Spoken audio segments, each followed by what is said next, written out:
अस्सलामु अलैकुम वरहमतुल्लाहि वबरकातुहू। काफ की तख्ती मुकम्मल हो चुकी थी, अब मीम की तख्ती है। तो मीम की तख्ती देख लीजिए। मीम दो तरीके से बनता है। एक तो ये कि आप पहले नुक्ता बनाएं, जैसे ये नुक्ता बनाया, इस नोक से लेके ये नोक से लेके इधर से वापस लाना है। देखिए ये नुक्ता बनाया, फिर उसके बाद यूँ घुमा के फिर ऊपर किया, ये तो ये हुआ माँ। उसके बाद ये सीधा बना के थोड़ा सा यूँ घुमा गोल बना के सीधा ऊपर ले जाना है, ये माँ हुआ। लेकिन ये बीच वाला जो हिस्सा है सीधा होगा। ऐसे ही मब, ये नुक्ता बना के थोड़ा वापस ला के ये रापड़ा रा बनाना है, ये मब। मत, ऐसे ही मीम बना के ता बनाना है। और मज कैसे बनाना, देखिए मीम ये नुक्ता बनाया, फिर इस तरह सीधा ले गया है। इसी में मोहम्मद भी है, देखिए ये जीम बनाना है, फिर उसके बाद ये गोल बना देना है, दायना मज। और मोहम्मद बना तो यहाँ से दाल बनाएंगे, ये देखिए ये मज हो गया। ऐसे ही मद, मद भी दो तरीके से, ऐसे ही नुक्ते वाला भी और ये सीधा वाला बाकी तरह, ये मद और ये भी मद है। और मर, नुक्ते की तरह ये फिसलंडा बनेगा, मर। फिर उसके बाद है मस।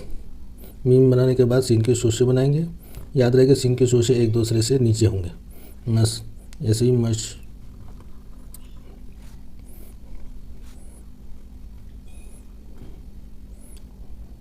मस,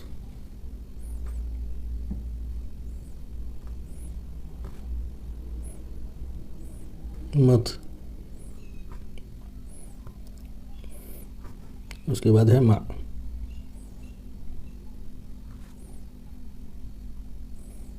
फिर उसके बाद मफ।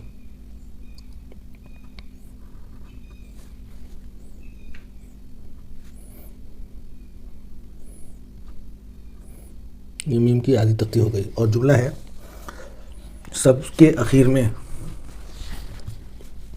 सब के आखिर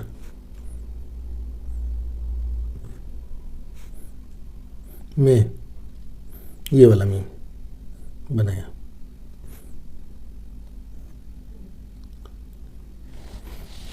हमारे नबी, इसमें भी ये वाला मीम है, हमारे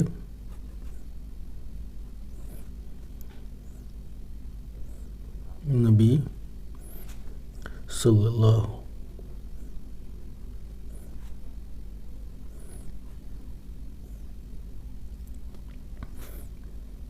सल्लल्लाहु अलैहि वसल्लम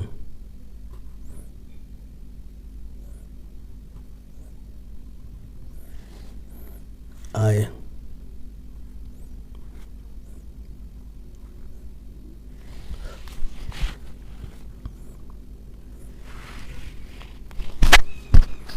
सलाम हो सब नबियों पर। सीन की तख्ती में सलाह सीखा था, वैसे ही सलाम बनेगा। और मीम की तख्ती इसमें तो मुफरदात के सबक में से है।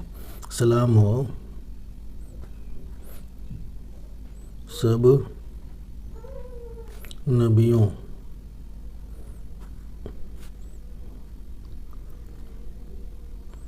पर।